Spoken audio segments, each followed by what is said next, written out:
आज हम important IPC जो है इंडियन पिनल कोड्स वो देखने जा रहे हैं। पहला जो है वो है सेक्शन 124। पहले पढ़ लेते हैं क्या है ये। Whoever with the intention of inducing or compelling the President of India or Governor of any state to exercise or refrain from exercising in any manner any of the lawful powers of such President or Governor assaults or wrongfully restrains or attempts wrongfully to restrain or by means of criminal force or the show of criminal force or attempts so to president or governor shall be punished with the imprisonment of either description for a term which may extend to 7 years and shall also be liable to fine. Section 124A sedition ये क्या है? Whoever by words either spoken or written or by sign or by visible representation or otherwise brings or attempts to bring into hatred or contempt or excites or attempts to excite disaffection towards the government established by law shall be punished with imprisonment for life, to which fine may be added, or with the imprisonment which may extend to 3 years, to which fine may be added or with fine. तो दोस्तों section 124 क्या बता रहा है कि अगर बोल के या शब्दों के द्वारा लिखित या फिर किसी साइन के द्वारा अगर गवर्नमेंट के लिए हेट्रेड दिखा रहा है और कंटेम्प्ट दिखा रहा है तो क्या होगा, उसको वो पनिश किया जाएगा with the imprisonment for life. यहाँ पे पूरे लाइफ के लिए इम्प्रिजनमेंट, जेल हो सकती है, कैद हो सकती है, साथ में फाइन भी ऐड किया जा सकता है। ठीक है, तो सेक्शन 124A क्या बताता है? इंडियन पिनल कोड का जो सेक्शन 124A है वो गवर्नमेंट को एम्पावर कर रही है कि सत्ता में जो सरकार है उसके प्रति अगर कोई भी क्या कर रहा है, बोल के या साइन के द्वारा, किसी भी तरह के साइन का यूज करके या रिटेन में कोई ऐसा वर्ड यूज कर रहा है जिससे कि हेट्रेड लग रहा है, कंटेम्प्ट हो रहा है गवर्नमेंट के लिए, तो उसको उम्र कैद हो सकती है, साथ में फाइन भी ऐड किया जा सकता। Section 228A Indian penal code का जो सेक्शन 228A है उसमें क्या है? Whoever prints or publish the name or any matter which may make known the identity of any person against whom an offence under section 376, section 376A, section 376B, section 376C or section 376D is alleged or found to have been committed hereafter in this section referred to as the victim shall be punished with the imprisonment of either discretion for a term which may extend to 2 years and shall also be liable to fine। अगर किसी को section 376A से लेके D तक इसमें अगर victim माना जा रहा है और उसका नाम अगर कोई, उस विक्टिम का नाम अगर कोई पब्लिश करता है या आइडेंटिटी डिक्लेयर करता है तो उसको 2 साल का फाइन, 2 साल का इम्प्रिजनमेंट, साथ में फाइन भी लगाया जा सकता है। Whoever prints or publishes any matter in relation to any proceeding before a court with respect to an offence referred to in subsection 1 without the previous permission of such court shall be punished with imprisonment of either description for a term which may extend to 2 years and shall also be liable to fine. Same इस केस में भी 2 साल का imprisonment है और fine है। लेकिन क्या ये अगर कोई प्रिंट करता है या पब्लिश करता है इस मैटर से रिलेटेड कोर्ट के पहले ही, कोर्ट में केस जाने से पहले ही अगर ऐसा हो रहा है तो, और without the previous permission of such court, court से बिना परमिशन लिए हुए, तो उसका क्या होगा, उसको 2 साल की जेल और फाइन लगेगी। 295 सेक्शन 295 ऑफ आईपीसी क्या बताती है? इफ वन विलिंगली डिस्ट्रॉय और damage any place of worship with intent to insult any religion task, अगर कोई इंटेंशनली किसी रिलीजन से रिलेटेड उसका वर्शिप प्लेस अगर डिस्ट्रॉय कर रहा है, if one tends to disrupt any assembly of people involve in religious worship और सेरेमनियल, सेक्शन 296 जो है उसमें क्या है कि अगर कोई गैदरिंग और असेंबली है पीपल का, उसको रिलीजियस वर्शिप और सेरेमनी से रिलेटेड, तो उसको अगर कोई डिस्टर्ब करता है, और if someone utters any word, sound, or gesture which hurts the religious feeling of anyone, section 298, then he or she is liable to be punished for a imprisonment of up to 1 year or a pay fine. 1 साल का कैद, साथ में fine भी हो सकता है। तो सेक्शन 295 में क्या बोला, अगर डिस्ट्रॉय कर रहा है वर्शिप प्लेस को। सेक्शन 296 में अगर कोई गैदरिंग को, रिलीजियस सेरेमनी के लिए गैदरिंग हो रहा है, उसको कोई डिस्टर्ब कर रहा है, और कोई अपने गलत जेस्चर, साउंड और वर्ड के थ्रू, जो है सेक्शन 298 के अंदर आता है, उसके थ्रू अगर किसी के रिलीजियस सेंटिमेंट को हर्ट कर रहा है, तो उसको क्या होगी, 1 ईयर का इम्प्रिजनमेंट और कैद और फाइन भी उसके ऊपर लागू होगी। सेक्शन 295A ऑफ आईपीसी क्या बताती है, deliberately and maliciously acts intent to alter religious feelings or any class by insulting its religion or religious beliefs, whoever with deliberate and malicious intention of outraging the religious feelings of any class of citizen of India।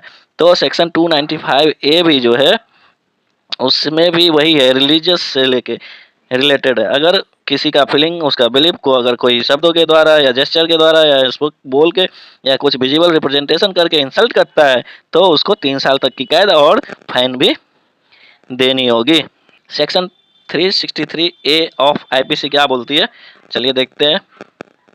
Whoever kidnaps or maims any minor while not being the lawful guardian of minor for the purpose of begging shall be liable for up to life imprisonment and shall be liable to fine। अभी क्या हो रहा है कि बच्चों को क्या किया जा रहा है कि अगवा करके उसको ना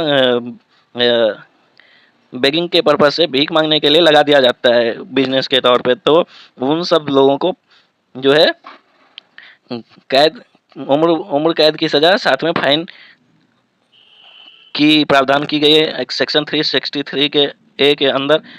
अगर गार्जियन नहीं है तो उस माइनर के, या फिर किडनैप भी कर रहा है तो उस केस में भी है। हाँ, अभी कुछ भिखारी के जो देखेंगे वो प्रोफेशनल ही बेगर है, और तो वो अपने बच्चे को अगर लगा रहे तो उसको नहीं है, लेकिन किडनैप करके जो एक धंधा बना लेता है कि बच्चों को किडनैप करके उनको बेगिंग के बिजनेस में लगाते हैं, तो उनके लिए ये चीज़ है, ठीक है। सेक्शन 363A के अंतर्गत उसके ऊपर कार्रवाई की जाती है। चलिए देखते हैं section 377 of IPC, Indian Penal Code. आप लोग बराबर इसके बारे में, इसका सुने होंगे 377 के बारे में। Whoever voluntarily has carnal intercourse against the order of nature with any man, woman or animal shall be punished with first imprisonment for life or with imprisonment of either description for a term which may extend to 10 years and shall also be liable to fine। Homosexual has been discriminated by the SC in recent judgment and sex with animal is still offense। अभी देखिए क्या है कि nature के विरुद्ध जाके, जैसे पहले क्या था, दो मैन या मतलब समलैंगिकता बोले या फिर होमोसेक्सुअल बोले, वो भी ऑफेंस मानी जाती थी पहले, लेकिन अभी होमोसेक्सुअल को अलाउ किया गया है सुप्रीम कोर्ट के द्वारा। बट एनिमल के साथ अगर कोई ऐसा सेक्सुअल रिलेशन बनाता है तो फिर उसको इम्प्रिजनमेंट फॉर लाइफ, और या फिर मिनिमम 10 ईयर का तो कैद होना ही होना है, 10 ईयर्स का तो होना ही है, साथ में फाइन भी है।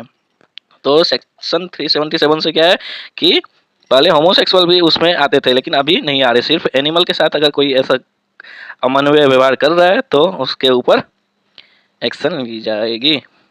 चलिए देखते हैं section 465 of Indian penal code. If you put a signature और स्टैम्प और electronic signature of any other person और authority of any organisation without his consent whether the person exists or deceased will be said to commit forgery। IPC 464 Indian penal code का जो section 464 है वो क्या forgery से related है। तो अगर 465 में क्या है कि अगर कोई आप किसी दूसरे पर्सन के विदाउट कंसेंट आप उसका सिग्नेचर, स्टाम्प या फिर इलेक्ट्रॉनिक सिग्नेचर यूज कर रहे हैं, तो आपको 2 साल की कैद और फाइन दोनों ही हो सकती है। सेम ही एक सेक्शन 464 के अंदर भी 464 के अंतर्गत भी है फॉर्जरी से रिलेटेड। चलिए देखते हैं IPC 497 Section 497 of Indian Penal Code was a section dealing with adultery. Under this law, a woman cannot be punished for the offense of adultery. Only a man who has consensual sexual intercourse with the wife of another man without his consent can be punished under this offense in India. तो क्या बता रहा है कि अगर पहले इसमें woman को पनिश करने का प्रावधान नहीं था, लेकिन क्या चीज़ से रिलेटेड, तो सेक्सुअल इंटरकोर्स से रिलेटेड चीज मैटर है ये कि अगर कोई आदमी किसी दूसरे के वाइफ के साथ अगर सेक्सुअल इंटरकोर्स करता है विदाउट हिज कंसेंट, मतलब जिसकी वाइफ है उसके कंसेंट के बिना, तो वो पनिश किया जाता था under 497। Under this law woman can not be punish for the offence of adultery. लेकिन इस केस में वुमन को पनिश नहीं किया जाता। 497 में क्या बोल रहा है कि जो मेल है, अगर वो अगर दूसरे के बीवी के साथ ये सेक्सुअल इंटरकोर्स कर रहा है तो उसके ऊपर चार्ज होगी, अगर जिसकी बीवी है उसके कंसेंट के बगैर हो रहा है तो। लेकिन उसकी बीवी को या ये जो इसमें संलिप्त फीमेल है उसके ऊपर इससे पनिश नहीं किया जाएगा। चलिए, एक सेक्शन 498 ए बाद में ऐड किया गया कि हस्बैंड और relative of husband of a woman subjecting her to cruelty,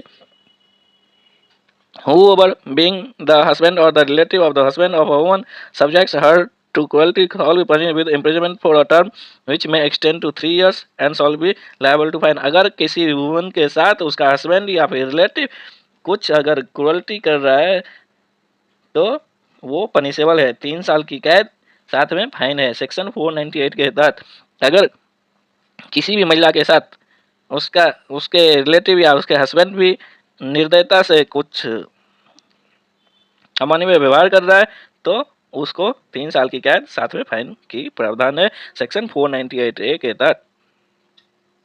चलिए देखते हैं सेक्शन 499 एंड 500 क्या बोल रहा है। According to section 499, whoever by words either has spoken or intend to read or by sign or by visual representation makes or publishes any imputation concerning any person identity to harm or knowing or having reason to believe that such imputations will harm the reputation of such person is said except in the case hereafter expect to defame that person. अगर कोई भी आदमी किसी को defame करना चाहता है बोल के या किसी भी साइन कैसे भी अगर किसी को डिफेम करना चाहता है तो वो सेक्शन 499 के अंदर काउंट किया जाता है। साथ में सेक्शन 500 क्या बोल रहा है, which is on punishment for defamation. Section 500 में 499 में कारण है और उसके ऊपर जो समाधान है क्या है कि उसको पनिश किया जाएगा। Whoever defames another shall be punished with simple imprisonment for a term which may extend to 2 years, 2 साल की कैद और फाइन दोनों ही है। Defamation is both civil and criminal offence. Defamation क्या है, सिविल भी है और क्रिमिनल भी है। अब किस केस में सिविल है किस केस में क्रिमिनल है ये आप थोड़ा हमको कमेंट में बताएं। The remedy for a civil defamation is covered under the law of torts. Law of torts में सिविल है तो इसमें क्या है, अगर डिफेमेशन कोई करना चाह रहा है तो उसको 2 साल की कैद और फाइन की सजा है। वो सेक्शन 499 और 500 के अंदर। 499 में आपको कैसे डिफेम करने जा रहा है उसको एक्सप्लेन किया गया है और 500 के अंतर्गत आपका जो है पनिशमेंट तय किया गया है। Thanks for watching. If you think more episodes should be added, please put those section in comment box. If you have any doubt, please feel free to ask in comment section. चलिए, धन्यवाद।